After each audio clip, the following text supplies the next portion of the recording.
Welcome to Delaware Health Care Reality, a podcast presentation of the Medical Society of Delaware with Dr. Nicholas Biasotto. Dr. Biasotto is board certified in family medicine, and he has extensive experience and training in treating patients with addiction and substance abuse. Now, let's join Dr. Nick Biasotto for Delaware Health Care Reality. Welcome. I'm Dr. Nick Biasotto, your host of the Medical Society of Delaware podcast, Delaware Health Care Reality. Before we go into our first guest, I would like to give a little brief bio of myself. I'm a primary care physician working out of Newark, Delaware. I am former president of the Medical Society from 2008 to 2010. I am presently the president of the Newcastle County Physician Organization. I'm also the chairman of the Pharmacy Committee dealing with pharmacy issues between doctors and pharmacists. And I'm also chairman of the Third-Party Payer Committee dealing with issues between the insurance companies and physicians. A brief bio of my presidency. During my presidency, many things happened, and it was quite of a challenge being president for 2 years, having to give a paper every month to the medical journal about issues facing us in medicine. That was number one. But number two, I went up and down the state, for every hospital in the state, talking to the physicians in their hospitals, as well as physicians in meetings throughout the state. It was very rewarding. I enjoyed it tremendously. I got to know everybody very well, and was very candid with each of them, and they were candid with me about what they would like to see a president of the Medical Society do. But during my term, things came up. Obamacare was in Congress for approval. I took 3 to 4 weeks to read the 2,000-page act and tried to analyze it and put it in that one of my publications on what I thought would work and what I thought would not work. Much of that has come true today. Some things about the act have worked and some have not. We also had a bit of a scandal. This was a pediatrician in southern Delaware who did child abuse. Now, that was taken care of. He was tried, convicted, and imprisoned for his actions. It was a very sad day for most of the physicians and people in Delaware. I dealt strongly with prior authorizations at that time. I worked hard with the insurance companies asking for transparency to let me know how this works. Are they saving money? Are they saving lives? Are they doing both? Please give us some information showing that it's worth the effort.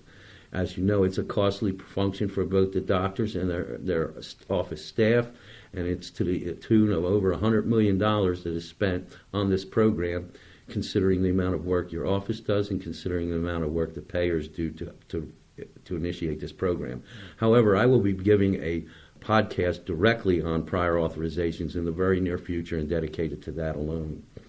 Lastly, we had a new building we bought on Route 4, one of the MBNA buildings, and we bought it and renovated it for our needs. Well, it seemed our needs weren't as great as we thought they were, and we sold it for a bit of a profit and moved down here to Middletown as our new center.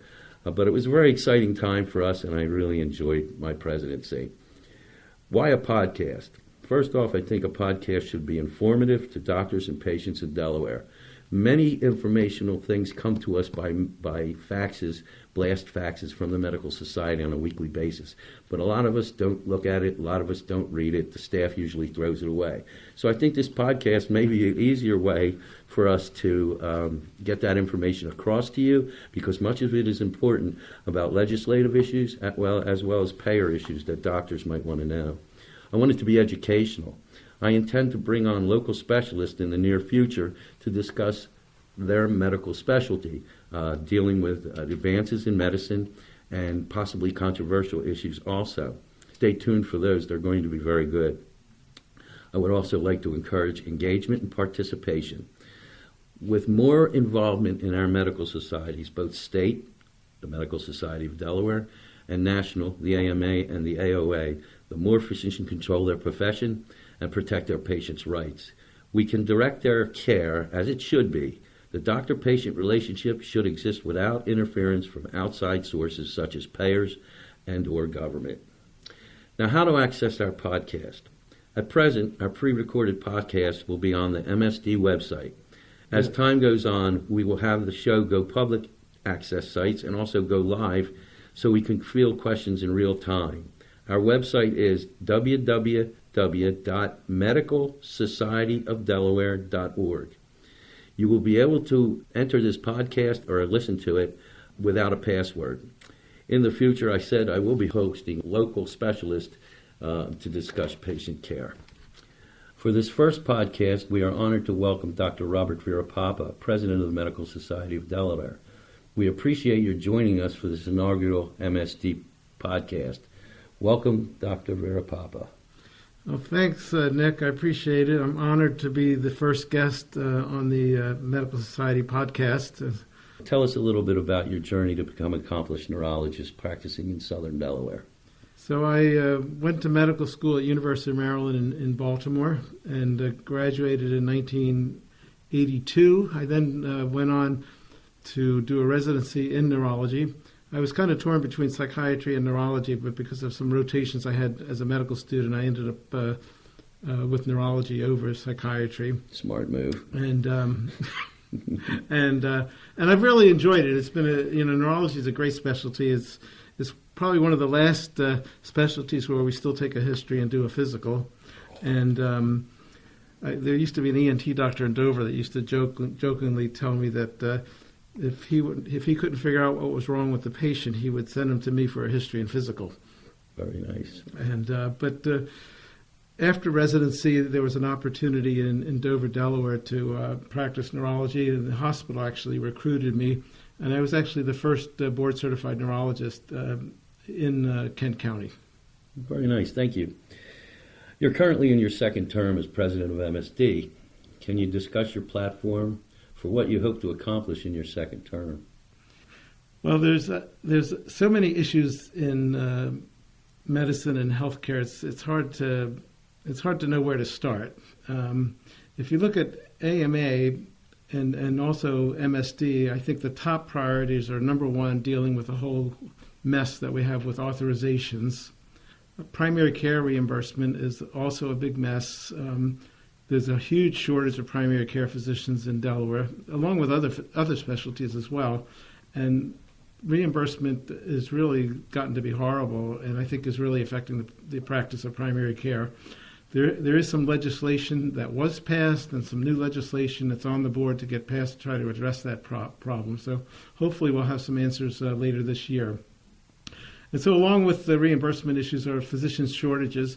And, during my first term as presidency, I talked to most of the specialty society groups within Medical Society of Delaware, including like dermatology, radiology, family practice, ENT, endocrine, etc. And pretty much everyone said the same thing, that there was a huge physician shortage area, that we are lacking manpower, especially in Kent and Sussex County. Women's health and OBGYN in particular are a major shortage, as is primary care. And then the next topic that we're dealing with is educational transparency. If someone says, I'm going to the doctor, your thought is that they're going to go see their doctor, whether it's a family doctor or ear doctor or neurology doctor. But some of the mid-level providers are trying to kind of take over the doctor montage. And while they may be doctors, in fact, almost now everybody is a doctor. So nurses are doctors, physical therapists are doctors, chiropractors, eye doctors, pharmacists, even lawyers have a, quote, doctor degree. But when people say, I'm going to the doctor, I think most people mean they're going to see their medical physician for whatever it may be, primary care, ENT, or et cetera. So there is some movement within the legislature to try to clarify that, to try to reduce confusion, and so people know who they're seeing, so that healthcare professionals, when they introduce themselves to a patient, that the patient knows what the credentials of the patient are, I think is the main issue there. It's not that we're trying to restrict practice or limit other specialties or professions in any way. It's just that we want patients to be informed. So those are probably the four main things. Now, there's a bunch of other topics that I could talk about. One of my big ones is I'm a kind of a techie kind of guy, so we're getting Medical Society of Delaware to probably be a little bit more involved in technical aspects of web page development and email communication, membership. Even this podcast, I think you can consider as pretty, kind of a tech-oriented new thing that we're doing for the first time. So the Health Hub is a committee within the MSD umbrella, and that committee is charged now with trying to improve the technical capabilities and outlook for Medical Society of Delaware. Another one I'm interested in is women's health is of utmost importance to me. This is probably more of a national issue, but also a Delaware issue, because Delaware, we just don't have enough OBGYN doctors, and most people who are pregnant don't even see a doctor until they're 20 or more weeks pregnant, which is a major issue. But then we now have some crazy laws that are being passed in some states limiting even emergency abortions when a woman's life is in danger. And there was a recent article that was published in the JAMA Internal Medicine, and the figures were just staggering. I couldn't believe it. It was like 600,000 rapes in a year, roughly, and out of the 600,000 rapes, there were 60,000 roughly pregnancies, and these women that went to the ER for treatment or who decided they wanted to get an abortion, there were basically 10 abortions per state. And I think there's 14 states, so you're talking 140 abortions out of 65,000 pregnancies, which is, women's health is just being severely affected by some of these laws that have been passed over the last year or two in some of these states. So that's a big issue for me. Another one is obesity, is something the Medical Society of Delaware, at their last meeting, just passed a resolution promoting the treatment of obesity. And obesity has always kind of been considered a psychiatric disease or a willpower disease, that you're just eating everything because you don't have any willpower. But some of the new medicines that have come out, such as Wegovy and Mounjaro, have proven that it's really a physical problem, that these medications work on the gut and on the brain and decrease appetite, and people are losing up to 20% of body weight. And it's really been a revolution in obesity treatment. Even Weight Watchers now is getting into using these medicines, which to me is quite amazing. I could go on and on, but I probably should stop now and let you ask some more questions. Well, I'm glad you're bringing up the issue of prior authorization and reimbursement and the obesity issues, because I intend in a future podcast to dedicate a whole podcast to prior authorizations. And when it comes to reimbursement, I also want to bring in Dr. Gill, who's been working very hard for primary care and reimbursement issues there, so that he could educate us on what he's been doing, where we're at with it, and how successful we're being with it. Because as you know, reimbursement is the utmost importance for especially primary care, because they're really lowly reimbursed, and that in turn makes them not want to continue or retire early or join a big group or whatever. Also, obesity is an issue I intend to bring in Shalini Shah, who is a primary care doctor who specializes also in obesity. I want to talk to her about those issues. But now, recently you were at the State Advocacy Summit. I heard you were psyched over what you learned. Can you tell us a little bit about that? Sure. So I just went to the SAS, they call it, or the State Advocacy Summit. And, AMA has a bunch of different meetings, and one of the interesting things is president. And one of the things I want to tell everybody is that you'll be amazed at how much AMA and MSD do for physicians. And I think most physicians don't realize the extent of involvement that these organizations have. And so the SAS is one that's geared more for state issues. They have a national one that's more geared to national issues. They have an annual meeting, an interim meeting, which are more into politics and AMA issues. The state advocacy went into several issues. One was obviously our favorite issue of authorizations and insurance barriers to care. Another one, which was very interesting, was they had a session on how to talk to regulators. So most of us, something happens, we get mad, we want to go to the insurance commissioner or some state agency and yell and scream at them. And this session was, well, how do we talk to regulators? How do we work with them to get things done? And scope of practice was another big issue, and we talked a little bit about that earlier, especially with educational transparency. They talked about the fentanyl crisis and drug abuse. And of course, the one that we've probably been seeing more and more of, and that is artificial intelligence, which AMA actually is they're trying to change the name of calling it augmented intelligence, which makes some sense. And so artificial or augmented intelligence, I think, is going to be very, very important in terms of the practice of medicine in the future. Thank you. Now, we did talk earlier about the prior authorizations. What is your position on prior auths? Is this something that we should continue, because this is a frustrating and time-consuming process and financially burdensome to offices to continue? What is your opinion on that? Well, Nick, it's kind of a loaded question. I mean, I would love to just get rid of it completely. That's my feelings exactly. But I don't think in our world of insurance, the way it's set up in America, that's going to happen. So I think the best we could do is to try to, number one, cut the overall volume of prior authorization so that they don't authorize everything. For example, in my own practice, the insurance companies are trying to authorize generic medicines, which to me is ridiculous. I mean, here you have a medication that costs $10 or $20 a month, and they want me to have either me be on the phone for 45 minutes or have one of my nurses or staff be on the phone to try to get this medication authorized for a patient. So I had an example recently where a patient was on a generic medicine, came back for a follow-up visit. I asked the patient, well, how's the medicine working? And she said, well, I couldn't get it because the insurance company wouldn't authorize it. And I said, well, it's a generic medicine. Why wouldn't they authorize that? And, everybody's shaking their head. We have no idea. And so I looked it up there's a web page called GoodRx where you can look up prescription prices. And I looked it up, and the medication cost about $15 a month. I said, geez, it's only $15 a month. Why would they squawk about that? And then I went and looked at it. Mark Cuban came out with an online pharmacy called Cost Plus, which has really kind of changed or is upsetting the whole pharmacy/drug industry.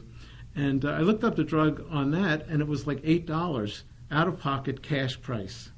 And I told the patient, I said, well, it's only $8 if you go to Mark Cuban's Cost Plus website.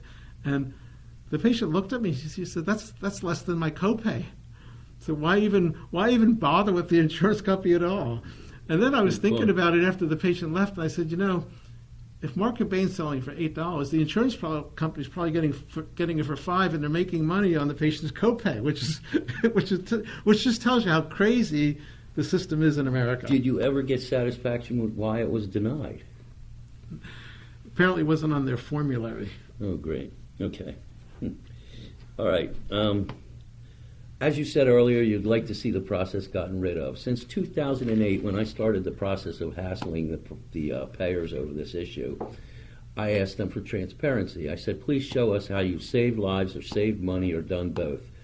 Since 14 years now, maybe 15 years. Time flies. I have not gotten an answer to that question. Okay. Thank you.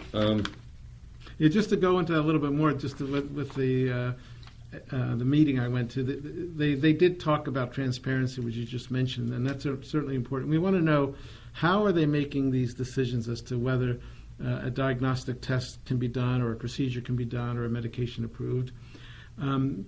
One of the things we mentioned, artificial intelligence. Well, the fear now is that they're going to start using artificial intelligence to deny medications. Right. It's just gotten to be crazy. I agree with you.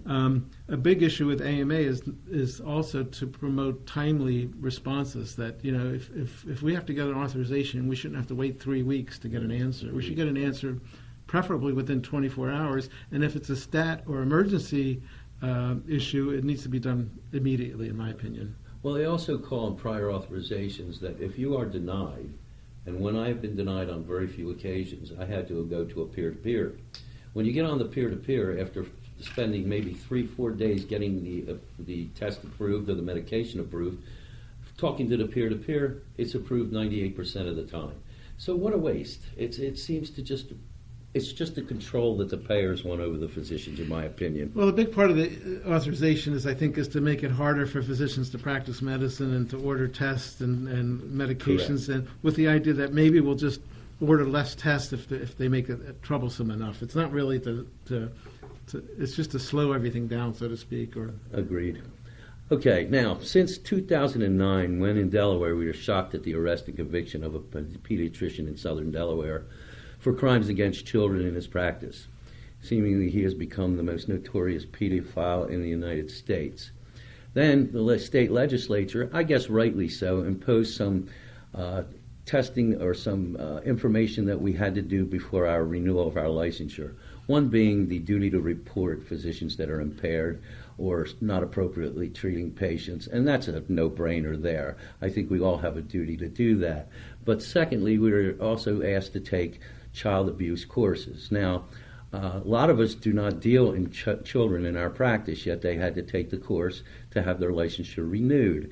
Many of the primary care physicians in our area do treat pediatric patients, and therefore should have maybe also had a review.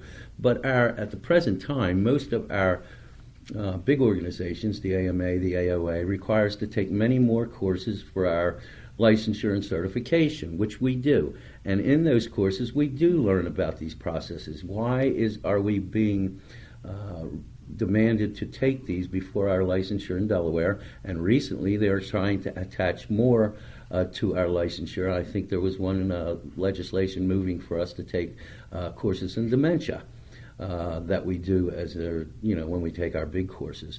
What do you feel about our legislature dictating what we should learn and not learn? Well, another loaded question, but I love loaded questions. I think even in the last year or two, with my exposure in dealing with legislators, it's evident to me that the legislators have kind of this knee-jerk response of if they see a problem in healthcare, they're just going to legislate physician CME as the solution to the problem. So, when Dr. Bradley, did these horrendous things with children, it was just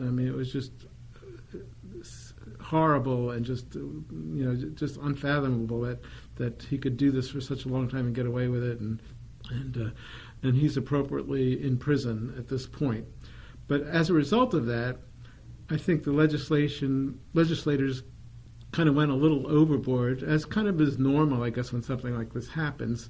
And they created this continuing education requirement, which I think as a one-time thing would be fine. I mean, if they made everybody take a course in child abuse and human trafficking and reporting sex offenders and pedophiles, I think that would be perfectly fine. But to make us do it every time we renew our license, I think is a little bit going overboard.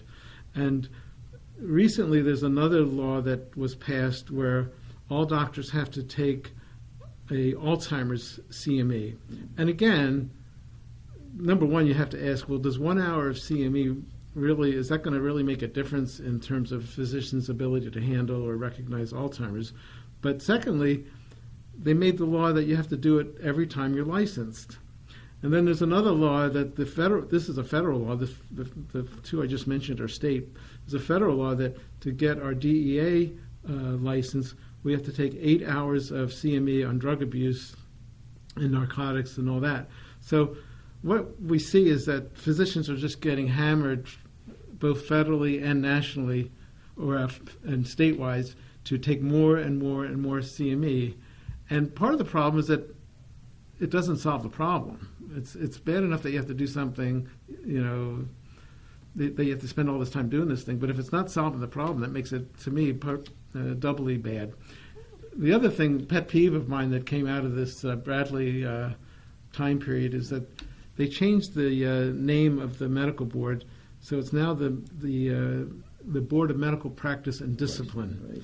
Which to me is kind of derogatory towards physicians. There's probably 20 or 30 boards that the state has, and we're the only board that has "and discipline" on our name. And to me, that just is bothersome that they're just because of one bad apple, Dr. Bradley, they're treating all physicians in a somewhat similar way. It's like punishing the class for the kid that threw the eraser. Yep. Okay.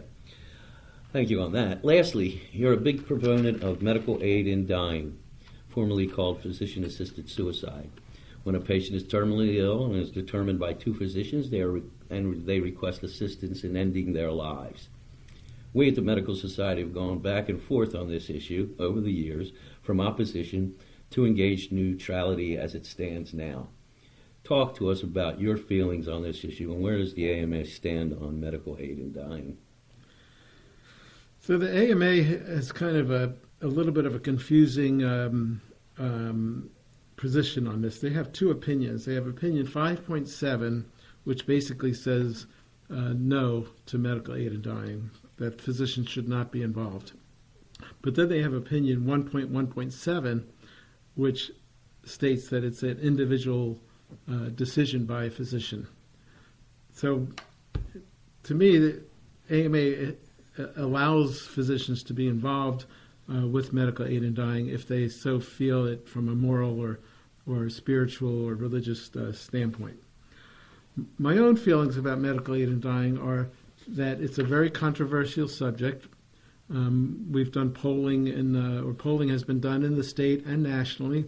Most polls seem to indicate that 60 to 70% of the public and 60 to 70% of physicians are okay with medical aid in dying. I think that it should be an option available to people who so choose. But you still have 30 or 40% that are against it. And because it's such a controversial issue, and because there's some religious issues that may be present for some people, and there may be moral issues, I am very strongly in favor of Medical Society of Delaware, and most medical organizations for that matter, to be neutral on this position, meaning that they should support both groups. They should support people who are against medical aid in dying, and they should support people who are for medical aid in dying. And actually, a lot of medical societies, national medical societies and state medical societies, including Massachusetts and the American Academy of Neurology, have gone to a neutral standpoint. I think by being neutral, you're serving everybody, basically, and listening to both sides of the story. My personal opinion about medical aid in dying in of itself is that it should be an individual choice for the patient, that we should not have someone else putting their moral stance or someone else putting their religious stance on a particular patient who may or may not agree with that particular stance. It should be a personal choice. You and I have gone back and forth about this in our meetings, and me opposing you in the neutrality position. I'm leaning towards the neutrality because I see everybody's point and I understand the positions available. My argument was basically, do no harm is in our oaths. Is that harm or is that doing good? That's a big question mark. Number two is can a patient perform their own function of ending their own life without any physician assistance? I think that's a possibility and availability to those who consider self-suffering. And then where do you draw the line? I think the first person that Dr. Kevorkian, who is, I guess, the father of medical aid in dying, Dr. Kevorkian, the first person that he put under was somebody who was terminally depressed or intractably depressed. Now, since that time, we have new medications and new methods to overcome some of these depressions that are just not getting better on the usual older ways. Maybe that lady could still be alive today. So a couple points. Number one is, one of the arguments is that people can just have palliative care and that's going to take care of everything. Mm-hmm. And I could tell you from personal experience, my wife had ovarian cancer, and she was in immense pain towards the end, and she couldn't take oral medications, and she was on PCA, or patient-controlled anesthesia or analgesia, and it really just wasn't working for her, and it was causing all kinds of GI problems and everything else. So I'm not a believer. I don't really believe that palliative care is the answer for everybody. It does help a lot of people and certainly should be offered.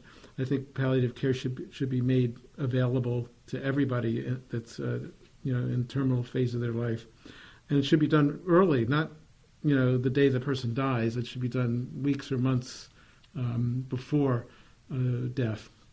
But some people just if you want to make that choice that you have a terminal condition and that you don't want to die that way, and so many people die in what's called terminal delirium, where the last week or two they're just completely out of it, and some people just don't want to go that way. And I think if that's their choice, they should be able to do it. If you look at the Oregon law, which has been around for 25 years, they really haven't had a problem. There has not been a slippery slope that everybody worries about. I think Oregon has several thousand deaths per year, and only a few hundred actually go through medical aid in dying. So we haven't seen problems with it. I think physicians need to be involved with it because this is, an important phase in people's lives, and dying is very complex and fraught with all kinds of emotional and psychological issues and medical issues that need to be dealt with, and we can't ignore them. I fully appreciate your opinion. Bob, I could interview you for hours and hours, but I thank you for your wisdom and the information you've provided today. I may call you back later for other podcasts. Let's see what happens. Thank you very much. Before we end, I want to just make a few more comments, if I may. One of my big things as MSD president for the last year and for this current year is that we need to get doctors to participate. We have 7,000 doctors in Delaware. We have about 1,300 members in the Medical Society of Delaware. Out of the 1,300 members, we may have 50 or 100 that actually participate in leadership and are involved. I would just encourage everybody to join MSD. It's like $700 a year. You're talking, $2 a day. Certainly affordable. If you get involved, you'll see how much Medical Society of Delaware does. It's just amazing. And we're the only organization in the state that is working for physicians. And we have a lot of people working against us, insurance companies, hospitals, other organizations. So get involved. Pubs and Politics is something that we've been doing recently for the last year or so. That's a great venue to come to and see what we're doing. We invite legislators and they come to, we can have discussions with them. I was able to sit down with a legislator for 20 minutes at the last Pubs and Politics and talk to him about what my issues were within the state regarding medicine. We're also we have a GAC, or Government Affairs Committee, that we're promoting, and we want to get what we call a doc in the house. And what that means is that we're trying to get a doctor to be in Legislative Hall every day the legislature is in session, because the legislators need to get to know us and get to know what our issues are, and we need to hit them before they come up with some of these crazy laws and other things that they sometimes come across. DelPAC is another thing. This is a PAC that you can contribute money to, and that money goes to the elections of state legislators. So we need to support our legislators so that they support us. So contribute to DelPAC. And also a mission appeal is another one that you want to support. All this stuff is on the MSD website, very easily accessible. And lastly, before I end, one of my favorite podcasts is by Ezra Klein. And at the end of his podcast, he asks his invitees for 3 book recommendations. So I'm going to end with giving you guys 3 book recommendations. And I'll provide links to Nick if he wants to post it somewhere. But the first one is Democracy Awakening by Heather Cox Richardson, an excellent book on the current state of affairs in America. The second one is Oath and Honor by Liz Cheney, I'm sure you've heard of her. And the last one is The Coming Wave. And this is all about artificial intelligence, a highly readable, accessible book which will get your foot in the door on artificial intelligence. And with that, I'll end. Thank you. Thank you, Dr. Varipapa, for appearing on our first edition of Delaware Health Care Reality, a podcast presentation of the Medical Society of Delaware. We hope you enjoyed our inaugural podcast. There will be many more. Stay tuned. This will be an interesting program with many interesting topics for all of us to enjoy. Our next program will involve legislative issues facing physicians and patients in Delaware. Our guest will be our Legislative Committee Chairman, Dr. Richard Henderson, along with our MSD lobbyist, Ms. Kim Gomes of the Bird Gomes Group. Look for more information on our website when this important program debuts. This has been Delaware Health Care Reality, a podcast presentation of the Medical Society of Delaware. For more information about MSD, visit our website, medicalsocietyofdelaware.org. For questions or suggestions regarding our podcast, email us at healthcare.reality@medsocdel.org. Thanks to audionautics.com for our music. Delaware Health Care Reality is produced by Tom Mitton. I'm Lori Ann Rhodes. Watch for our next podcast episode. Until then, be well. The Medical Society of Delaware, MSD, is providing this podcast for informational purposes only. It provides neither medical, legal, nor any other professional advice. The views, thoughts, and opinions expressed by the hosts or any guests are their own and do not reflect the views or policies of MSD. Unless specifically stated, reference to any specific product, service, or entity does not constitute an endorsement or recommendation by MSD. Reliance on the information provided in this podcast is exclusively at the risk of the listener. MSD expressly disclaims any and all liability or responsibility for any direct, indirect, incidental, or other damages arising out of any individual's use of, reference to, or reliance on this podcast or the information presented in this podcast.